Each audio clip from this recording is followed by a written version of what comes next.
Policy बाजार पर 1 करोड़ रुपए का टर्म लाइफ इंश्योरेंस केवल 450 रुपए महीने से शुरू।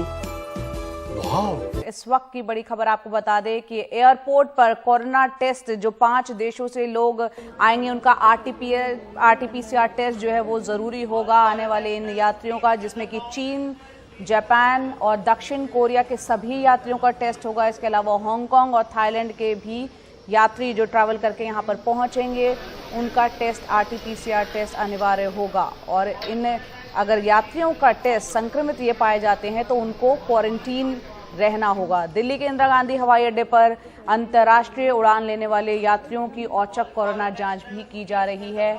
हर फ्लाइट से आने जाने वाले 2% लोगों की कोरोना जांच हो रही है।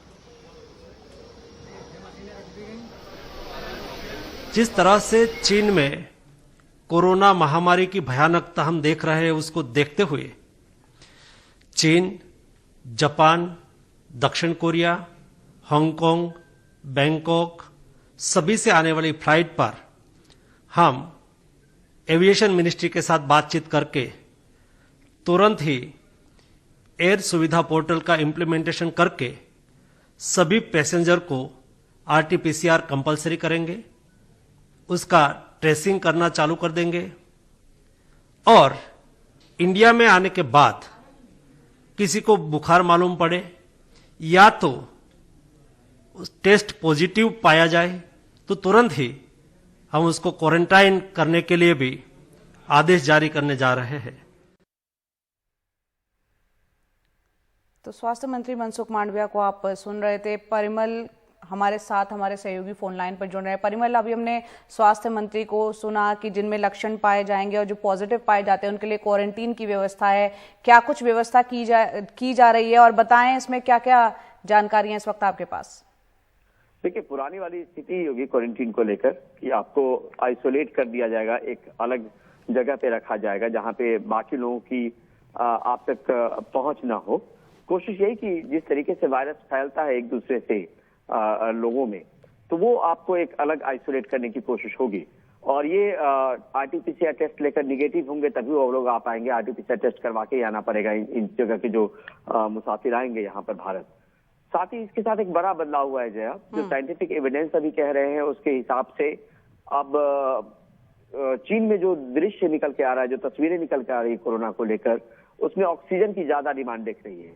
और यही बड़ी वजह कि केंद्रीय स्वास्थ्य मंत्रालय ने राज्यों को चिट्ठी लिखी है और कहा है कि जो पीएसए प्लांट थे, ऑक्सीजन प्लांट, जो मेडिकल ऑक्सीजन आपूर्ति वाली चीजें होती हैं, उसको सुनिश्चित कर लें। साथ में ये भी देखें कि वो जो मॉक ड्रिल के जरिए कि वो काम कर रहा है कि नहीं कर रहा है, क्योंकि बहुत लंबा वक्त हो गया जब ऑक्सीजन की इस तरीके से जरूरत नहीं पड़ी है, मरीज भी घटने शुरू हो गए और उस तरीके के हालात नहीं है।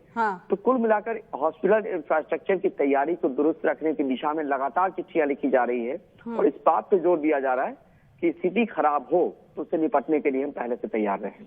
बिल्कुल, स्थिति खराबों से पहले निपटने के लिए तैयारियां यहाँ पर चल रही है। जैसा कि हमारे सहयोगी परिमल कुमार एक अहम जानकारी दे रहे हैं कि चीन में जो मामले आ रहे हैं उसमें ऑक्सीजन की कमी एक समस्या आ रही है। ऐसे में भारत में भी उसके मद्देनजर यहाँ पर तैयारियां की गई हैं। बहुत बहुत शुक्रिया परिमल, ये तमाम जानकारी के लिए आपका।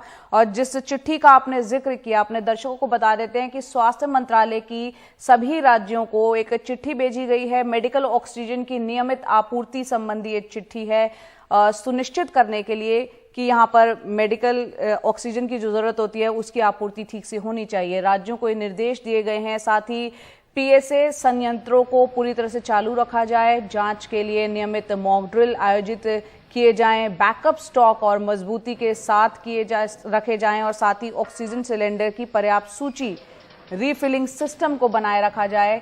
ये राज्यों को चिट्ठी लिखी है, केंद्रीय स्वास्थ्य मंत्रालय की तरफ से लिखी गई है। ऑक्सीजन के लिए राज्यों के स्तर पर ऑक्सीजन कंट्रोल रूम को फिर से यहाँ पर सक्रिय किया जाना चाहिए। रोजाना ऑक्सीजन की मांग और खपत पर नजर रखी जाए। ये तमाम बातें इस चिट्ठी में कही गई हैं।